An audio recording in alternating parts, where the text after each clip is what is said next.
कौन से पुरुष को भाग्यशाली पत्नी मिलती है। दोस्तों, बहुत सारे पुरुष होते हैं जिनके जीवन में भाग्यशाली पत्नी मिल जाती है, लेकिन कुछ ऐसे पुरुष होते हैं जिनके जीवन में भाग्यशाली पत्नी नहीं मिलती है। दोस्तों, कहते हैं कि अगर पति पत्नी का रिश्ता ठीक रहे और उनका संबंध में ठीक रहे तो उनके जीवन में कोई दुविधा नहीं आती है। लेकिन बहुत सारे लोग अपने जीवन में तो खुशी से जी रहे होते हैं, लेकिन कुछ ऐसे पुरुष लोग होते हैं जो अपने जीवन में अपनी पत्नी की वजह से बहुत ज्यादा दुखी रहते हैं। आखिर उनके जीवन में भाग्यशाली पत्नी क्यों नहीं होती है? दोस्तों, उसी के बारे में आज मैं इस वीडियो में बात करने वाला हूँ। अगर आप लोग इस वीडियो को अंत तक बने रहेंगे तो आप लोगों को पता चल जाएगा कि कौन से पुरुष को भाग्यशाली पत्नी मिलती है। दोस्तों, इस वीडियो को आगे शुरू करने से पहले आप लोगों से एक छोटी सी गुजारिश है कि अगर आप लोग चैनल पर नए हो तो चैनल को सब्सक्राइब करना, और अगर यह बात आप लोगों को अच्छी लगी हो तो कमेंट करके जरूर बताना। दोस्तों, चलो हम इसे शुरू करते हैं और जानते हैं कि आखिर वे कौन से पुरुष होते हैं जिनके जीवन में भाग्यशाली पत्नी मिलती है, और कौन से ऐसे पुरुष होते हैं जिनके जीवन में भाग्यशाली पत्नी नहीं मिलती है। तो दोस्तों, बहुत समय पहले की बात है। किसी परिवार में दो लड़के का जन्म होती है। दोनों सगे भाई थे। माता पिता बहुत ज्यादा गरीब थे। उनकी गरीबी इस कदर हो चुकी थी, वे अपने बच्चों का पालन पोषण ठीक से नहीं कर पाते थे। गांव के सेठ के यहाँ वो काम करते थे। उनके बच्चों को देखकर हमेशा जला करता था, क्योंकि वे लोग गरीब थे। गरीब होने के साथ साथ वे दोनों बच्चे बहुत ज्यादा सुंदर थे।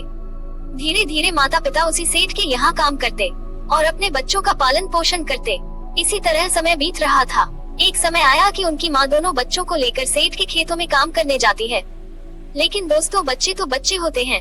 उनके खेतों में जाकर काम को इधर उधर कर देते थे और बिगाड़ देते थे, जिसके कारण सेठ बहुत ज्यादा गुस्सा हो जाता था। एक समय आया कि माता पिता भोजन कर रहे थे। दोस्तों, दोपहर का समय था। माता पिता भोजन में व्यस्त थे। तभी दोनों बच्चे अभी खेत में ही थे।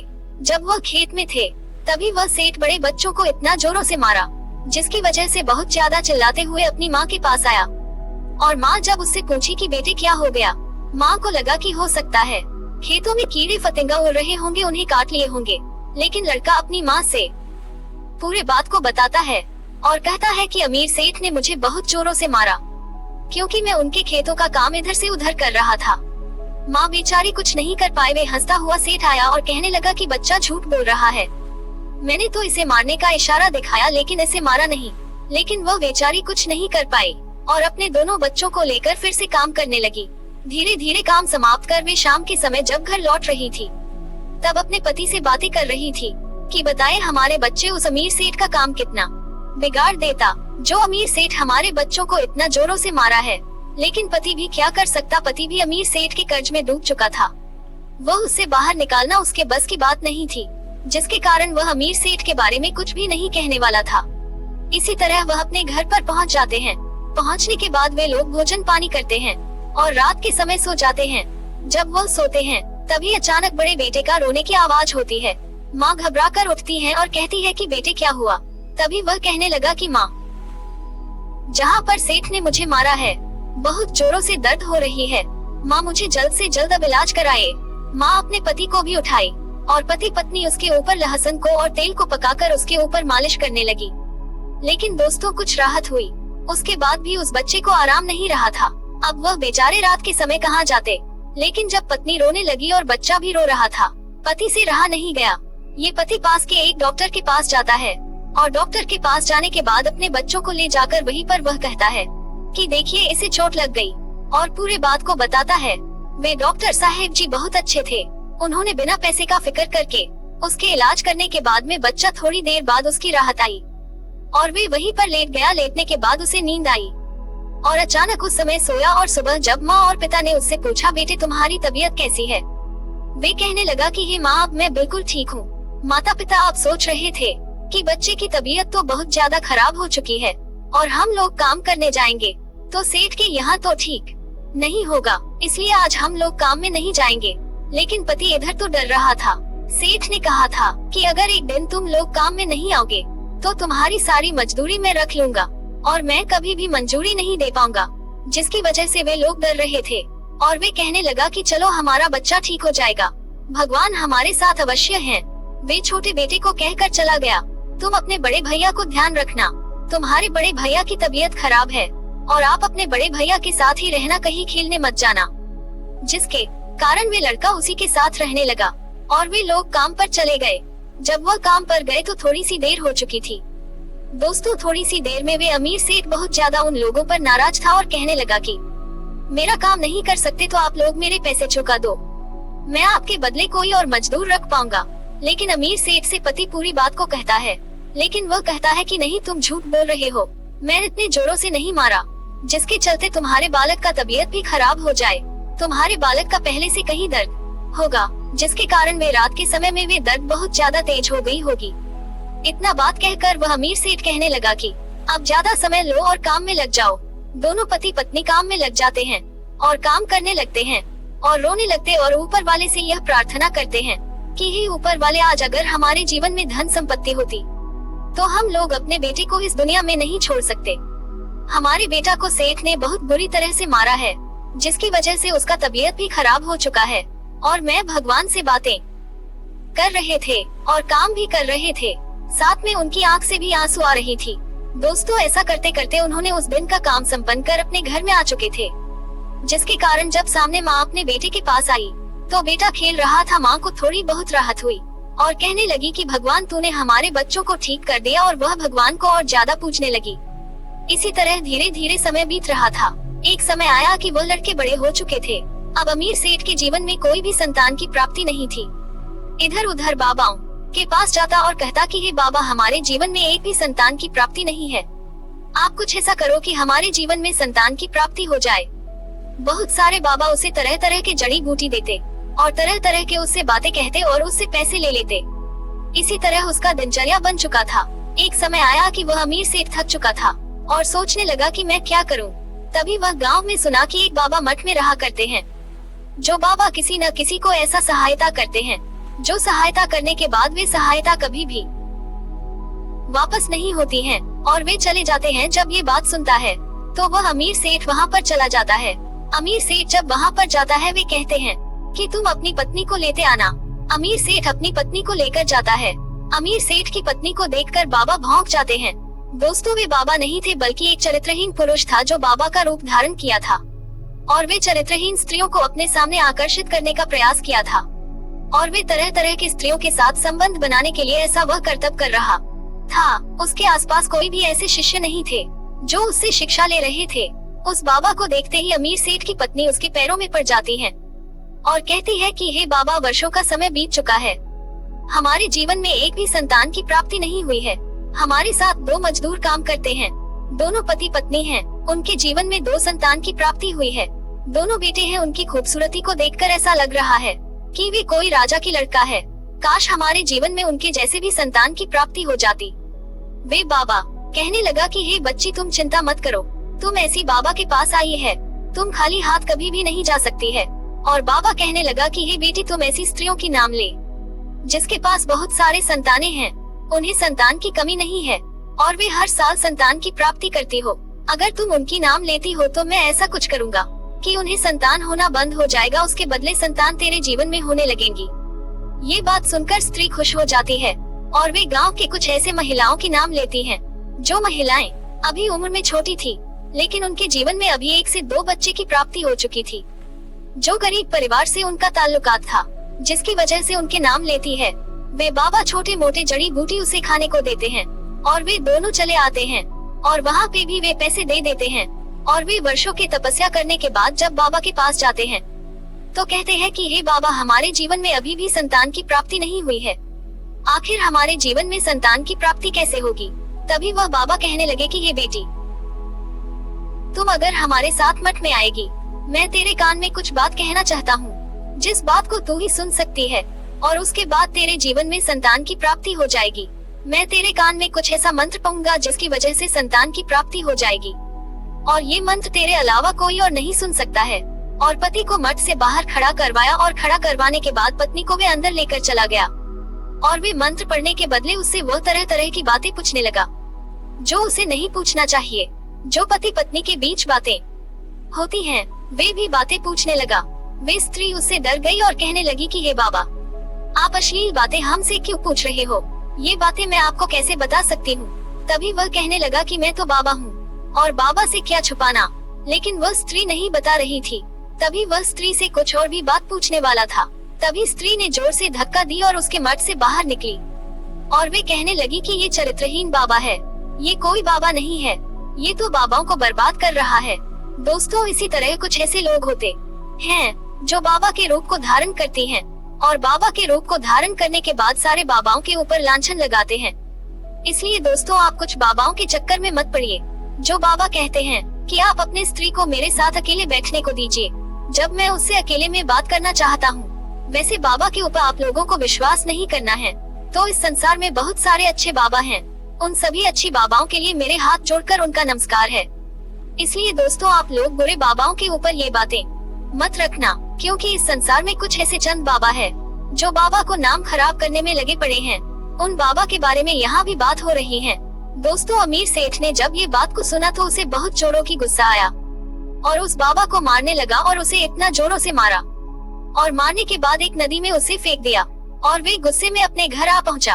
अमीर सेठ भी परेशान था और सोच रहा था कि अब हमें क्या करना चाहिए। तभी गांव में एक बुजुर्ग व्यक्ति रहा करते हैं जो उसके नौकर थे। तभी वह सेठ बहुत ज्यादा परेशान था। रात के समय में अपनी पत्नी से बातें कर रहा था कि भगवान हमारे जीवन में संतान की प्राप्ति दे देते तो कितना अच्छा होता।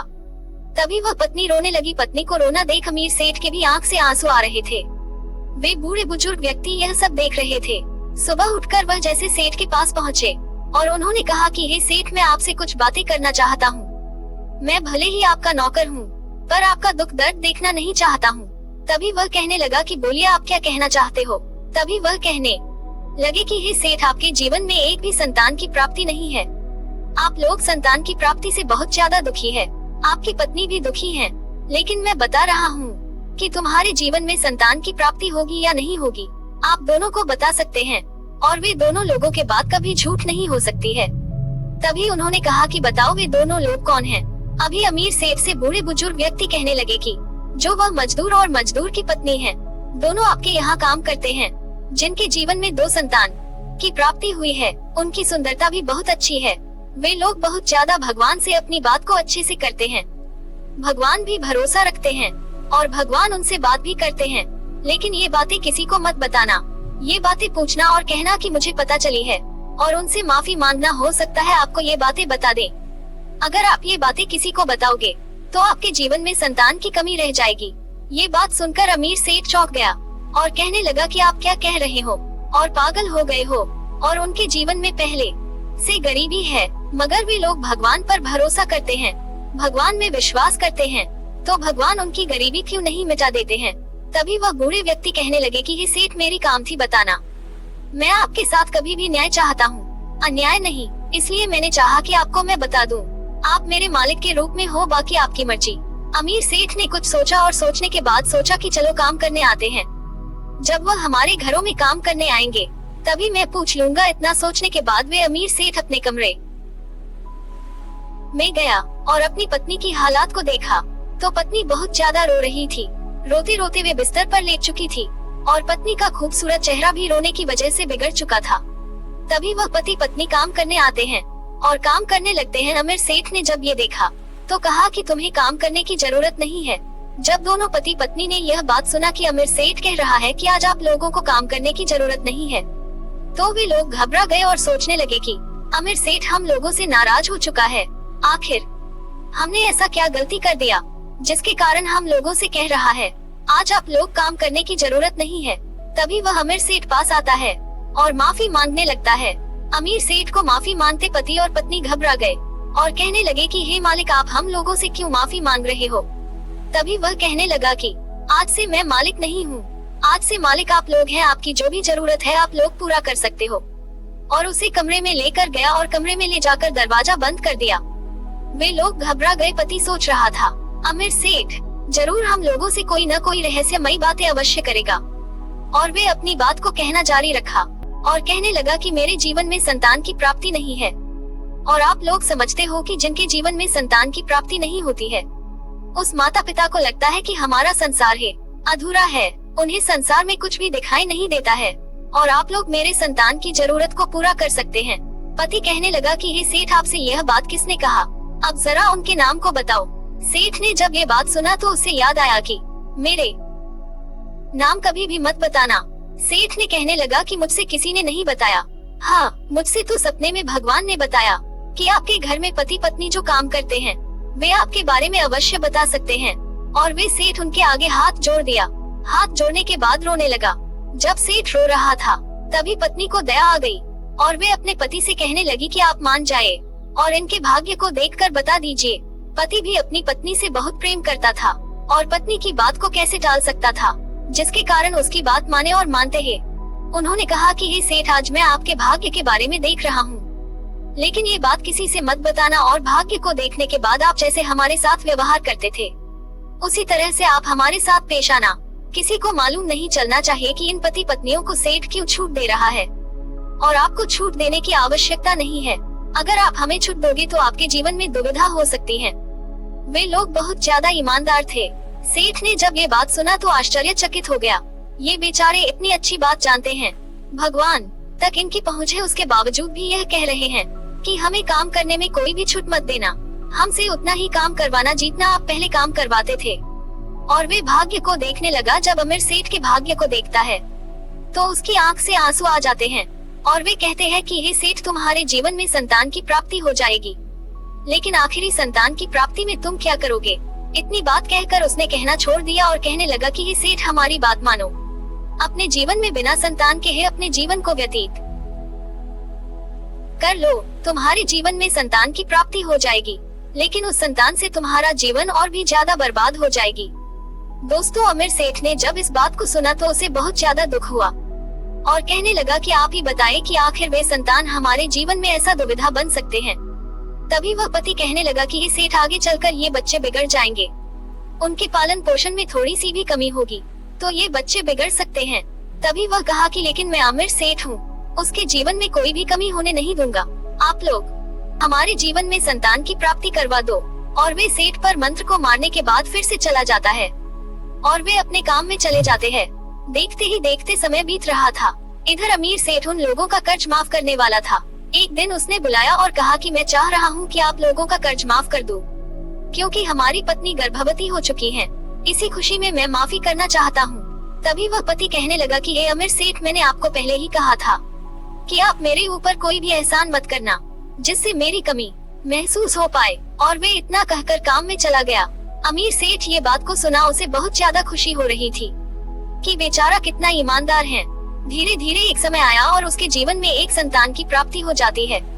जिस संतान की प्राप्ति होती है, जो लड़का बड़ा था, जिसके कारण लोग बहुत ज्यादा खुशी से झूम उठे। उसके घर में तरह तरह के रिश्तेदार आ रहे थे, तरह के लोग आ रहे थे और उसे बधाई दे रहे थे। खुशहाली का कोई ठिकाना नहीं रहा। वे पति और पत्नी को भी बुलाया, लेकिन वे लोग कहे थे कि आप हमारे साथ जैसा व्यवहार कर रहे थे ठीक आप उसी प्रकार करना। इसलिए वह अमीर सेठ उनके साथ अच्छे से व्यवहार नहीं कर पाया। जैसे पहले करता था ठीक उसी प्रकार करने लगा। इसी तरह धीरे धीरे समय बीत रहा था।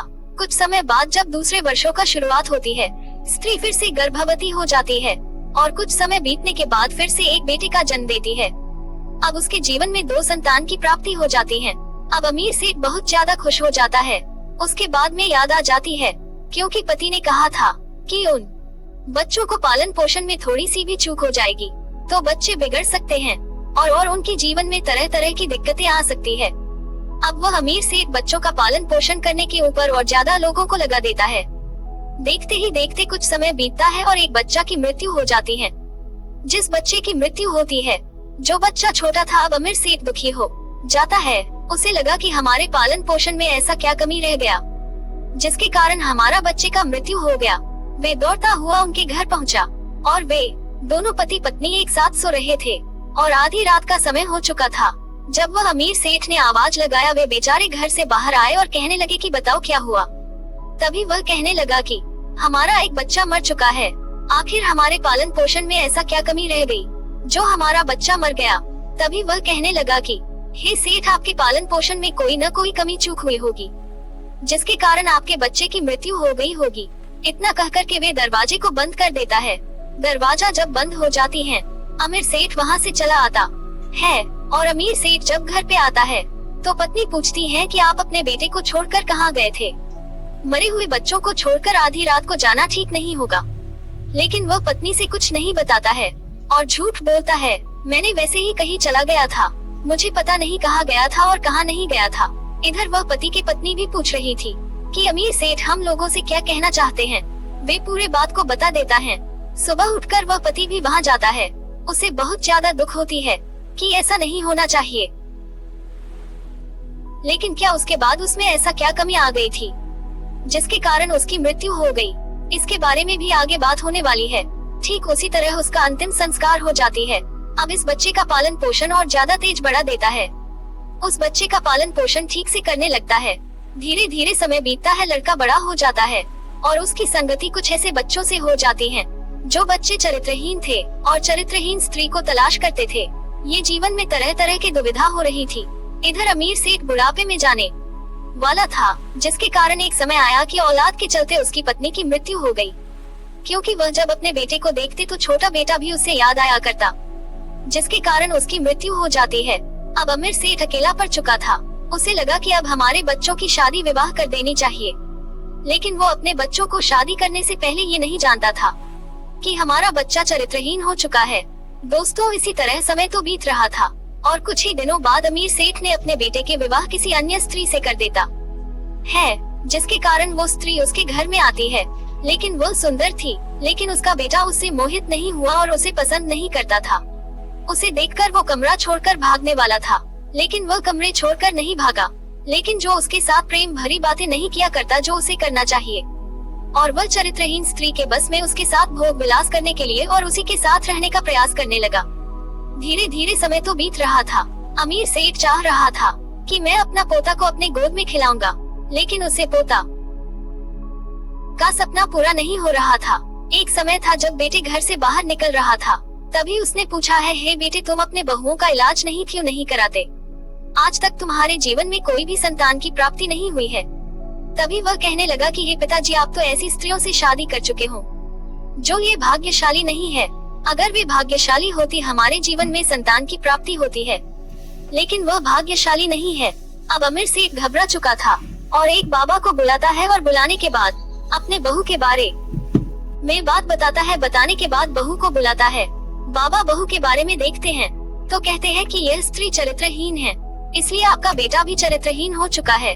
आपका बेटा भी चरित्रहीन है और स्त्री भी चरित्रहीन हो चुकी है, जिसके कारण अभी तक उसके जीवन में अभी तक संतान की प्राप्ति नहीं हो रही है।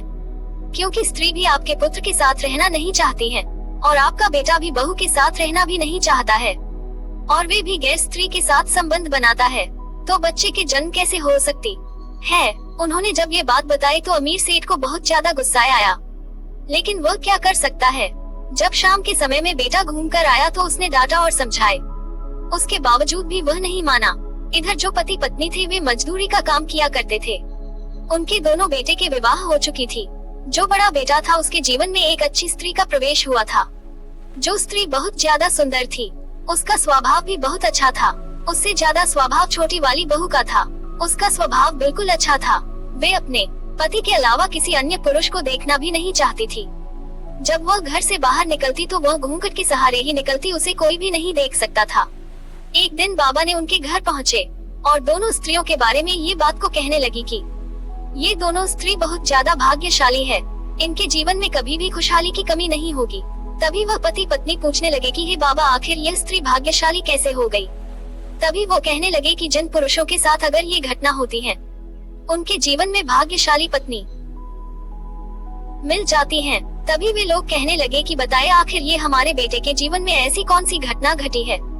तभी वह कहने लगी कि जो भी पुरुषों चरित्रहीन नहीं होते हैं, जो पुरुष अपनी पत्नी से काम रखते हैं, किसी अन्य पत्नी को नहीं देख पाते हैं, इसे अन्य स्त्रियों को देखकर मोहित नहीं हो पाते हैं, उनके जीवन में अच्छी स्त्री मिलती है, भाग्यशाली स्त्री मिलती है जो अपने माता पिता की बात को मानते हैं, किसी को गाली नहीं देते हैं, किसी को दुख नहीं पहुंचाते हैं और वे तरह तरह के बात को बताए और कहने लगे कि तुम्हारा बेटा किसी अन्य लड़कियां किसी अन्य स्त्री के साथ भोग विलास नहीं की, उनके साथ संबंध नहीं बनाए और इनकी संगति बहुत अच्छी है, जिसके कारण इनके जीवन में भाग्यशाली पत्नी मिली है। दोस्तों, आप लोग समझ गए होंगे कौन से पुरुष के जीवन में भाग्यशाली पत्नी मिलती है। जो पुरुष किसी अन्य स्त्री के साथ उनका संबंध नहीं होता है, जो अपनी पत्नी के साथ ही संबंध बनाते हैं, जो दूसरे की पत्नी के साथ भोग विलास नहीं करते हैं और वे अपनी पत्नी से ही प्रेम करते हैं। माता पिता की बात को मानते हैं। पति ने पत्नी से भी कुछ न कुछ बातें को राय लेते हैं और अपने जीवन में खुशहाली से रहते हैं। उनके जीवन में भाग्यशाली पत्नी मिलती है। दोस्तों, उम्मीद करता हूँ कि ये बातें आपको अच्छी लगी होगी, तो हमें कमेंट करके जरूर बताना और चैनल पर नए हो तो चैनल को सब्सक्राइब करना।